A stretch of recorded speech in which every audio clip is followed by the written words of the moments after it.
Shalom.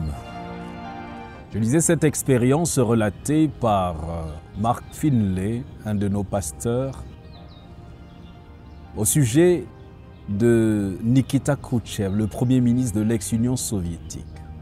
Il a prononcé un discours très important sur l'état des affaires soviétiques devant le Soviet suprême à Moscou. Lors de sa présentation, Khrouchtchev a été très critique envers Staline. Et pendant que Khrouchtchev parlait, quelqu'un du public a envoyé une note embarrassante.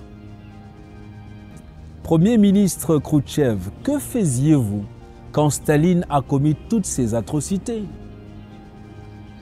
Khrouchtchev a crié avec colère quand il a lu cette note. Qui a envoyé cette note? Et personne ne bougeait. Il répète encore, qui a envoyé cette note? Il était très en colère. Je vais lui donner 1 minute pour se lever. Les secondes se sont écoulées. Personne ne bougeait. Très bien, disait Khrouchtchev, je vais vous dire ce que je faisais. Je faisais exactement ce que faisait l'auteur de cette note. C'est-à-dire rien. Parce que j'avais peur d'être compté. Peur d'être compté, peur de prendre position, peur de rester debout. S'il n'y a jamais eu un moment dans notre histoire, dans l'histoire du monde où Dieu cherche des hommes et des femmes à prendre des positions morales, à vivre selon lui une vie intègre, à se tenir debout, c'est bien aujourd'hui. Dieu a besoin des hommes et des femmes qui soient audacieux, des hommes et des femmes qui osent la différence. Si nous ne défendons pas quelque chose, nous tomberons pour n'importe quoi. Si nous ne défendons pas quelque chose, notre foi ne vaut pas grand-chose. La force de se tenir debout n'est pas une ténacité mentale, non. Ce n'est pas une détermination humaine non plus. Ce n'est pas une volonté extraordinaire. C'est une force de caractère enracinée dans une relation avec Dieu par la prière. Être intègre, ce n'est pas le produit du hasard.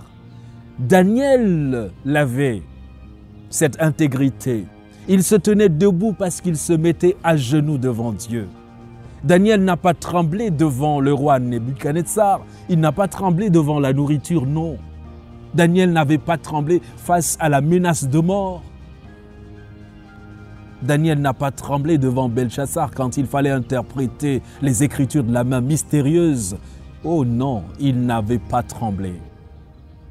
Et c'est à juste titre que la parole de Dieu nous dit dans Ésaïe 26, le verset 3, « À celui qui est ferme dans ses sentiments, tu assures la paix. » La paix parce qu'il se confie en toi. Dieu recherche des hommes et des femmes fidèles dans les petites choses. Jésus l'a dit dans Luc 16, verset 10. Celui qui est fidèle dans les moindres choses l'est aussi dans les grandes. Et celui qui est injuste dans les moindres choses l'est aussi dans les grandes. Que ce soit dans notre travail, que ce soit dans le commerce, dans nos affaires, que ce soit dans le mariage, que ce soit dans les amitiés que nous avons, que ce soit à l'école, dans notre style de vie de chaque jour, Dieu veut que nous soyons fidèles dans les petits détails. Est-ce qu'il vous arrive de tricher à l'école? Est-ce qu'il vous arrive de tromper les autres? Est-ce qu'il vous arrive de surfacturer? Est-ce qu'il vous arrive de mentir? Proverbe 28, le verset 20 nous dit « Un homme fidèle est comblé de bénédictions, mais celui qui a hâte de s'enrichir ne reste pas impuni. » Que ferais-tu si on conditionnait la signature de ton contrat à un rendez-vous dans un hôtel? Que ferais-tu si on conditionnait ton emploi à l'adhésion à une secte? Resterais-tu debout et défendrais-tu tes valeurs?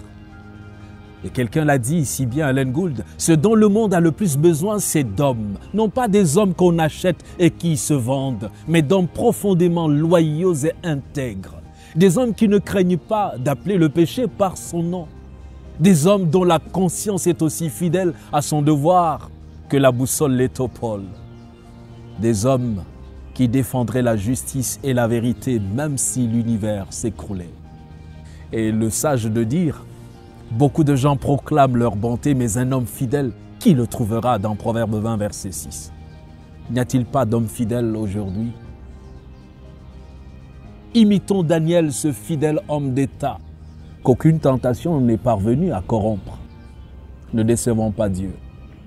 Il faut oser maintenir le cap de la fidélité, jusque dans les moindres détails. Et Dieu te donnera au-delà de ce que tu imagines, parce que Dieu a toujours honoré ceux qui l'ont honoré, comme Joseph, comme Daniel. À la fin, c'était merveilleux. Il faut oser être différent. Que Dieu te bénisse.